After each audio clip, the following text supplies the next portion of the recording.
Okay, this room seems a lot more full now with everyone in front of me. Okay, let's do this. So I'd love for everyone to close their eyes, take a deep breath, and let it out. And as you sit here, I want you to think of one thing that you wouldn't want anyone to know about you, that thing that you're so scared of anyone knowing. Okay, now what if I said you had to tell the person sitting next to you what that thing was? Take a moment to recognize what immediately starts happening to your body. If you had no reaction at all, think of something scarier. Okay, you can open your eyes if you haven't already.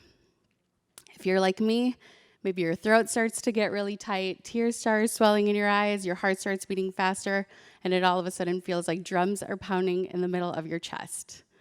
So this reaction became most apparent to me a few weeks ago. I was attending a workshop and we were partnered off, given 2 minutes to introduce ourselves. Easy. I went into autopilot. I've told this story more times than I can remember. I was born in Medellin, Colombia. I moved to Minnesota when I was 7, grew up there, moved to New York for grad school, was working in ad sales, got let go, went to India for yoga teacher training, moved to Colombia to teach yoga, moved back to New York, and now ended up in LA. Here I am. Easy peasy, those 2 minutes flew by.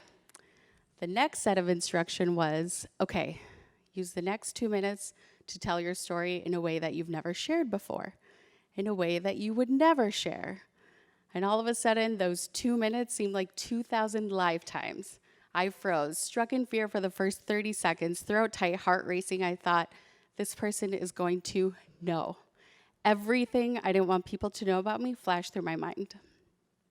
To name a few, when I was 5, my dad moved to Minnesota to set things up for us. I missed him so much that I stopped eating and my hair started to fall out.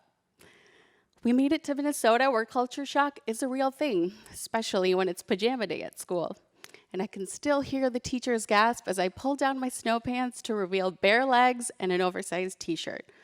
No one ever told me that you don't actually wear your real pajamas to school that day.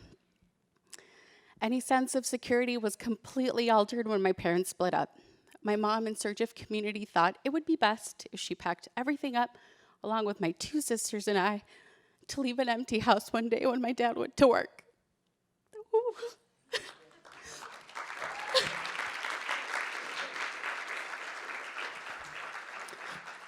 Thank you. We lived in a women's shelter in a 1-bedroom for 9 months. A moment in time that would fester shame and guilt for the following 21 years. Crap. Okay, moments in high school when I would get asked if my dad was a drug lord pretty much every time I met somebody new, or being asked if I spoke Mexican. Too white for the Latino people and too Latina for the white people.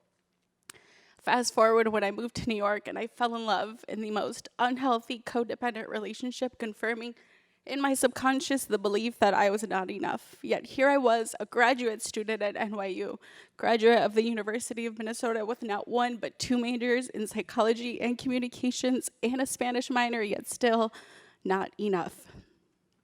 I got let go from NBC Universal, and it was the greatest thing to have ever happened to me.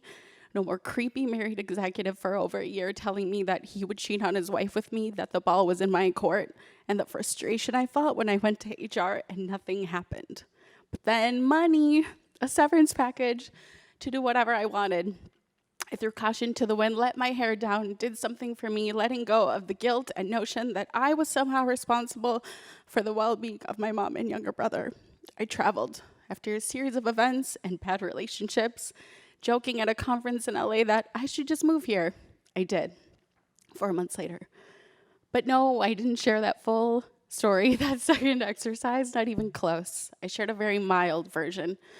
And it wasn't until about a year ago that I started sharing some of the things that I've gone through.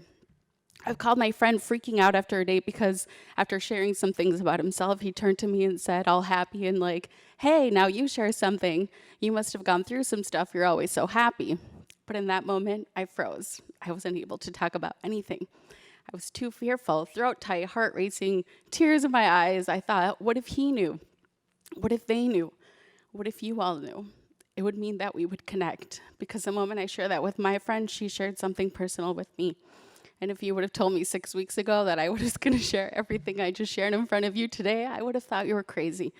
But that's the thing about embracing the scary, the uncomfortable. It's what connects us as people. So I invite you to embrace the scary part of your story. And with that, I invite you to share with that with somebody today. Thank you.